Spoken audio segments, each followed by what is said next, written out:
What's up mga pre, ako yung host Alvin Pacheco at welcome sa Pinoy Rig Enthusiasts, kung saan bibigyan namin kayo ng mga reviews, insights at mga unboxings.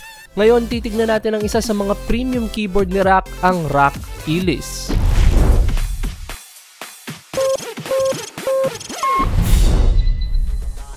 Available na ang Rakk Ilis sa dalawang version, ang Outemu Blue version na may SRP na 1,995 at ang Gatoran Yellow version na may SRP na 2,395 pesos. Ang titignan natin ngayon ay ang Outemu Blue version na pwede nyo rin i-hot swap dahil modular ito.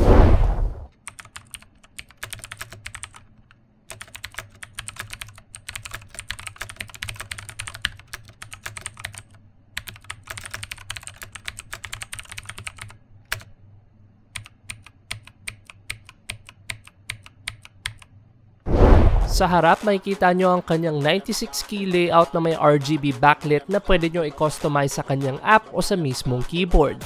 Hybrid din ang keyboard na ito dahil pwede nyo siyang switch sa TKL or numpad mode gamit ang function key sa upper right ng keyboard. Lastly, natatanggal at nakakabit ang keyboard cover nito na pwede nyo rin i-customize. Pagtanggal ng cover, makikita nyo na naka-floating keycap design na ang keyboard na ito. Sa likod naman, makikita natin ang rubber feet para di mag-slip ang keyboard na ito, routing holes para sa cable, at ang extra function key at ang key puller niya na may sariling nilagyan.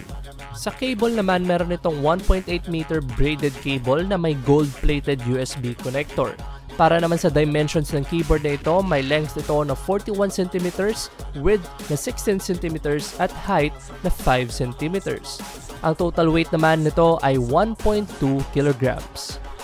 So far, ang masasabi ko sa overview natin ito ay ang main point ng keyboard na ito ay durability, aesthetics at portability. Dahil sa kanyang removable at customizable cover, maraming posibleng designs ang pwede nyong gawin sa keyboard na ito. Plus, nakakatulong din ito sa durability ng board.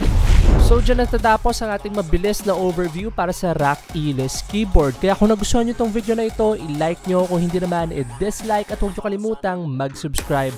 Kung may mga tanong kayo about this product or may suggestions kayo para sa mga future unboxing and review videos namin, huwag nyo kalimutang mag-comment sa comment section sa baba at may mga sasagot naman ng mga pre dyan.